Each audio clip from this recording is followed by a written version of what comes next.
Hi, this is Graham and welcome to my channel. Guys, ang pag-uusapan natin ngayon ay future perfect continuous tense. So ito ay karugtong ng ating series about sa mga tenses. Pero ito na yung pinaka last or pang last na part ng ating tenses kasi pang 12 na ito. Ito yung pang 12.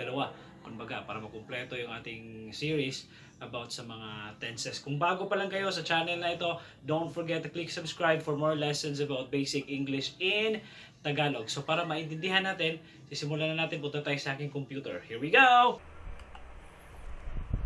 Hello guys! Ang pag-uusapan natin ngayon ay ang future perfect continuous. Ito ay karugtong ng ating series tungkol sa mga tenses. Bali, ito na yung pang last ng ating last part, kumbaga ng ating series about sa mga tenses. Dahil ito yung pang 12 na tenses, panghuli na to na tenses na kabilang nung ating series sa mga tenses. So hindi ito basic guys, totoo talaga hindi ito basic yung tenses, pero i-discuss ko naman sa inyo ng pinaka basic lang, yung pinaka madali, kumbaga yung para maintindihan natin mabuti, katulad ng mga pagdi-discuss ko sa mga nakaraang videos about sa mga tenses. Kumbaga, ganoon lang siya kasimple, madali lang ito. So sisimulan na natin, punta tayo sa ating next slide para mas maintindihan natin mabuti. Here we go. Okay, so dito guys, tingnan natin yung screen. Ang future perfect continuous. So ano ba itong future perfect continuous? Ano bang kaibahan nito sa ibang mga tenses? So ang future perfect continuous guys ay ginagamit natin pag ang ating pinag-uusapan ay isang mahabang action. So it's a long action, mahabang action na matatapos at some point or sometime in the future, sa hinaharap. Kumbaga, isang panahon or isang oras, may insaktong may point, a certain point or certain time in the future matatapos yung isang action or yung isang event, kumbaga yung isang event. So ulitin lang natin, ano ba ang future perfect continuous? Ginagamit natin ang perfect continuous pag ang ating pinag-uusapan ay isang mahabang action na matatapos at some point in the future or sometime in the future or some point. Yun nga, parehas lang yun. So katulad ng ibang tenses guys, yung mga continuous at saka perfect tenses continuous, mga continuous perfect continuous tenses, itong future perfect continuous guys ay may kumbaga ang action na ito ay connected sa past, present at saka sa hinaharap. Kumbaga connected itong future perfect tense. Tatakbo ito, nagsimula sa nakaraan o tatakbo ng present hanggang sa future. Kumbaga, for example lang, magsisimula yung action kaninang umaga, tapos sumakbo yon ng tanghali hanggang sa ngayon, present, gabi, tapos matatapos siya at some point in the future sa hinaharap, mga mamayang alas 10 ng gabi or alas 12 ng gabi, alas 9 ng gabi, matatapos siya at some point in the future. Kumbaga, pero connected talaga ito palagi sa nakaraan, sa present at saka yung kung saan siya matatapos sa some point in the future. Kumbaga, ito yung future perfect continuous. So ang form nito guys, ang positive form ay subject plus will plus have been plus verb ing, yung verbing. Kumbaga, yung action words lang ito guys, hindi natin pwedeng gamitin dito yung ibang verb katulad ng state verbs. Hindi yun pwede sa continuous, yung mga action verbs lang. So babasahin natin yung pinakaunang example. By the end of next month, I will have been living in Manila for 12 years. So sa susunod na buwan, mga by the end of next month, mga sa katapusan, sa susunod na buwan, siguro mga nasa 12 years. Mga 12 years na akong nakatira sa Maynila. 12 years na. Kumbaga, total na nakatira ako sa Maynila.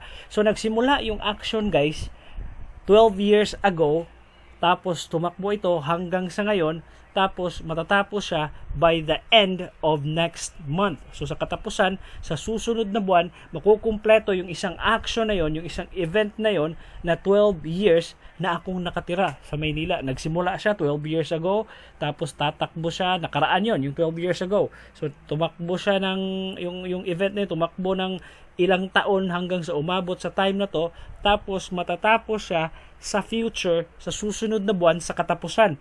Kung makukumpleto yung isang action na yon na magiging 12 years siya, yung pagtira ko rito sa Maynila. So, yun yung future continuous, guys. Kaya siya isang mahabang action na matatapos at some point in the future. Tumakbo, kumbaga, hindi siya nag-stop, hindi natapos.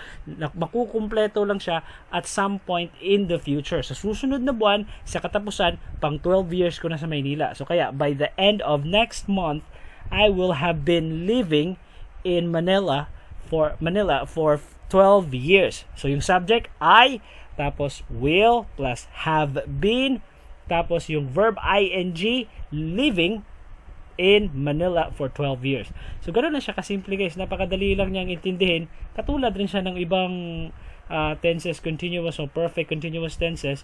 Ang kaibahan nga lang niya is mahabang action to. Nagsimula sa nakaraan, tatakbo, dadaan pa sa present, tapos tutuloy doon sa future, tapos matatapos siya at some point in the future. So, ganoon lang siya kasimple. Tapos yung pangalawang example natin, guys, ay at 5 o'clock, I will have been waiting for 30 minutes. So, mamayang alas 5 ng hapon, mamayang alas 5 ng umaga or hapon, mamayang alas 5, so naghihintay na ako. Ika 30 minutes na yun. Pagdating ng alas 5, 30 minutes na ako naghihintay. Kumbaga, ang tagal mo. Example lang yun. So, at 5 o'clock, I will have been waiting for 30 minutes. So, nagsimula siya before mag-5, mga 30 minutes ago or hindi pa, mga basta ilang minuto na dumaan sa ngayong point na to na in present, sa present, dumaan sa present, basta ika 30 minutes niya na naghihintay ako ay sa alas 5. Kumbaga doon siya matatapos at some point in the future. For example, ano ngayon, 4:45 PM ko ito ngayon, nagsasalita ako ngayon 4:45 ang oras, 4:45, so 15 minutes to go, 5 na. So nagsimula akong mag-antay is 4:30. So nagsimula akong mag-antay 4:30 hanggang sa dumating dito sa 4:45 na yung oras na ito nagsasalita ako, tapos sa ika 30 minutes niya ngayon sa alas 5. So another 15 minutes. So dagdag tayo ng 15 minutes dun sa 45, magiging 5 PM na siya. So 30 minutes na ako naghintay. Simula nung 4:30, tumakbo ngayon sa present na, kumbaga, kunwari 4:45 na ngayon, tapos dumaan na ngayon, tapos pagdating doon sa 5 PM or 5 o'clock, yung oras na yon, yun yung ika 30 minutes niya, doon siya matatapos sa paghihintay ko dahil sa loob ng oras na yon, naghihintay ako, kumbaga, sa haba ng panahon na yon. Yun yung example niya, pinaka simplest example compare mo doon sa unang example. Medyo mahabang panahon kasi yon, 12 years, pero ito, parang ganun din yung concept niya, guys. Yun nga lang, pinaiksi ko nga lang yung pangalawang example. Ginawa ko lang siyang 30 minutes. Pero ganun pa rin yung kanyang konsepto. Kumbaga, nagsimula siya sa nakaraan, tapos tumakbo yung event or yung action sa present, matatapos naman siya, tutuloy siya dun sa future. At some point in the future, siya matatapos, kumbaga, yung action. So, at 5 o'clock, I will have been waiting for 30 minutes. So, yung subject nito, guys, is I pa rin, tapos will, tapos have been, tapos yung verb ing na waiting. So, ganoon lang siya kasimple. Tapos yung pangatlong example, yung last example is when I turn 30. So, pagdating ko ng 30, pag naging 30 na ako, I will have been teaching English for 5 years. So, nagturo na, na ako, 5 years na ako nagtuturo ng English. Nagsimula ako 25. So pagdating ko ng 30, so ngayon 29 pa ako. So pagdating ng 30, dating ko ng 30 years old, pag naging 30 years old na ako, yung edad na yon, matatapos yung action yun sa 30 kasi 29 pa lang ako eh. Next year pa, kumbaga, magiging 30 yung edad ko. So matatapos yung action na yon, pagdating sa event na yun or action na yun sa 30 years na ako, ay kumpleto na siyang magiging 5 years. Kumbaga, so nagsimula siya sa nakaraan, nung 25 years old pa ako, tumakbo siya hanggang sa pagdating ko ng 29 ngayon, tapos matatapos siya sa 30 ko. Pagdating ko ng 30, at that point, at that time, ng panahon na yan, sa hinaharap, 5 years na ako nagtuturo. So, ganoon na siya kasimple, guys. When I turn 30, I will have been teaching English for 5 years. Yung subject, I, tapos will, plus have been, tapos teaching, yung verb, action words na may ing, tapos para maging continuous, tapos English for 5 years. So, ganoon na siya kasimple, guys. I hope na iintindihan nyo. Kumbaga, basta ang ating tatandaan lang palagi, ito'y mahabang action na matatapos at some point in the future. Kahit hindi siya masyadong mahaba, katulad ng pangalawang example ko, yung pangalawang sentence, na 30 minutes lang yon. So, at 5 o'clock, I will have been waiting for 30 minutes. So, ngayong alas 5, mamayang alas 5, 30 minutes na akong nag-aantay. Pag hindi ka pa dumating, 30 minutes na akong mag-aantay. Kumbaga, so nagsimula siya sa past, connected siya kumbaga sa past, tapos sa present, then matatapos at some point in the future. So, ito lang yung example. Ito yung mga example sa mga positive form. So, marami pang example. Basta yung concept, guys, palagi yung tatandaan dito sa future perfect continuous ay isa siyang action, mahabang action na matatapos at some point in the future. Connected siya palagi sa past, sa nakaraan, kasi doon, kumbaga, magsisimula yung takbo ng kanyang action magsisimula doon magsisimula yung action, tapos matatapos siya at some point in the future. Dadaanan niya yung present, tatakbo siya doon sa future, kumbaga, at some point in the future. So, ito yung pinaka-example sa positive form. Napakadali lang naman niyang intindihin dahil napakasimple lang ng concept nitong future perfect continuous. Tapos, punta naman tayo sa negative form. Kung paano ba paggawa ng negative form. So, ito, here we go, guys. Ang negative form, napakadali lang naman. Dadagdag lang po tayo ng not. So, subject plus will, not, have been plus verb ing. So, yung will not, guys, pwede natin gawing won't. Pero, pwede rin gawin natin will not. Depende sa inyo. Pero mas maganda yung won't. Pero gagawin na lang natin will not para hindi kayo mahirapan. Para mas madali nating maintindihan kumbaga. So, again, subject plus will not plus have been plus verb ing. Kumbaga, yung continuous form, yung present participle. So, yung pinakaunang example, yun pa rin yun, yung sentence, dagdag lang tayo ng not.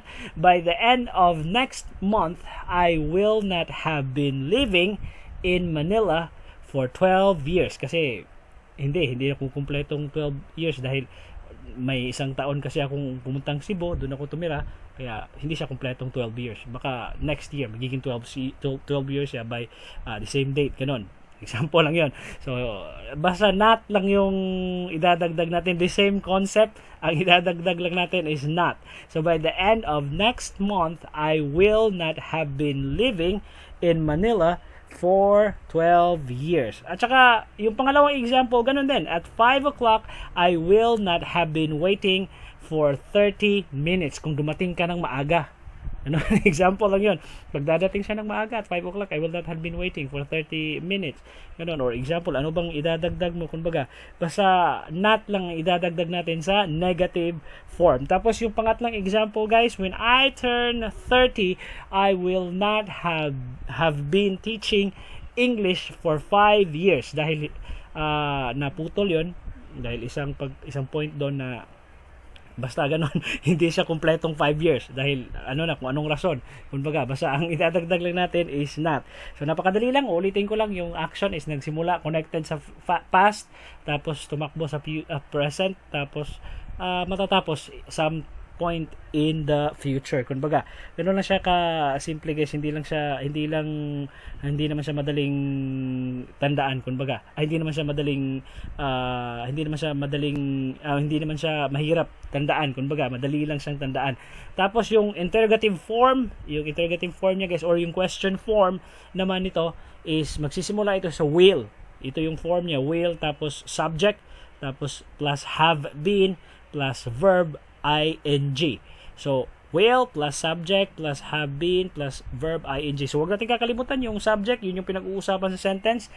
Paglalaro lang yun sa mga pronoun, katulad o pangalan ng tao, noun, or basta ang karamihan palaging subject, guys, is maglalaro lang talaga yun sa pronoun or yung pangalan ng tao, noun. So, I, we, he, she, they. Ganun lang yung subject. So, dito, guys, mauuna yung will. So, sa question form, will I have been living in Manila for 12 years by the end of next month? So, ganun na siya kasimple. So, will I have been living in Manila for 12 years by the end of next month? Will plus I plus have been plus verb ing na living. Tapos, yung pangalawang example, guys, will I have been waiting for 30 minutes at 5 o'clock?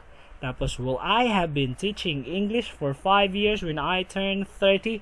So, ganun lang siya kasimple, guys. Basta wag nating tatandaan. Ang pinaka-importante dito, guys, is yung form. Will plus subject plus have been plus verb ing. Ito yung question form, yung interrogative form. Tapos yung positive form at saka negative form, magkaiba rin yung form nun. Babalik natin sa pinakauna. So yung pinaka form sa positive form, subject plus will plus have been plus verb ing.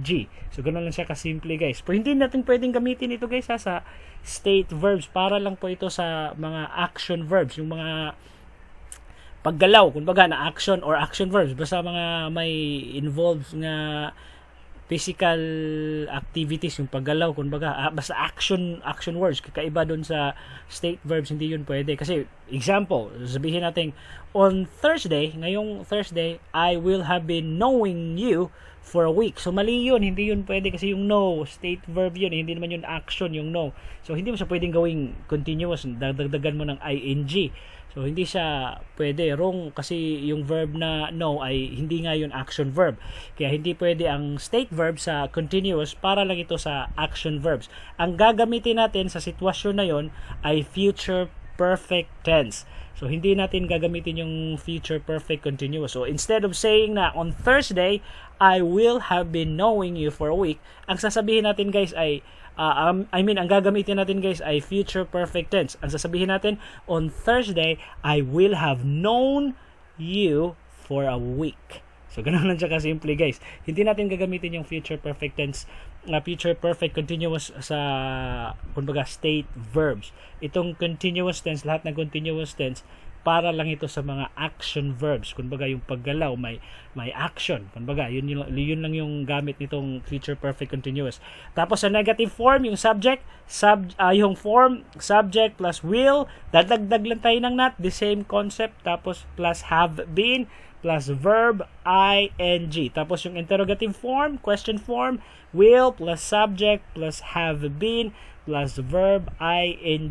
Tapos yung mga examples sa baba, sa mga examples sa baba, will I have been living in Manila for 12 years by the end of next month? Or will I have been waiting for 30 minutes at 5 o'clock? Or will I have been teaching English for 5 years when I turn 30? So, ganun lang siya kasimple guys. Guys, I hope may natutunan kayo sa ating lesson ngayon, and don't forget to click subscribe for more lessons about basic English in Tagalog. Pasensya na guys, medyo ko ngayon inuubo kasi ako kaya medyo parang hinihingal ako. Sorry po. Pero again, don't forget to click subscribe for more lessons about basic English in Tagalog. See you on my next video. Goodbye! So guys, if you have any questions or suggestion, comment nyo lang sa baba, and don't forget to click subscribe for more lessons about basic English in Tagalog. So see you in my next video. Goodbye!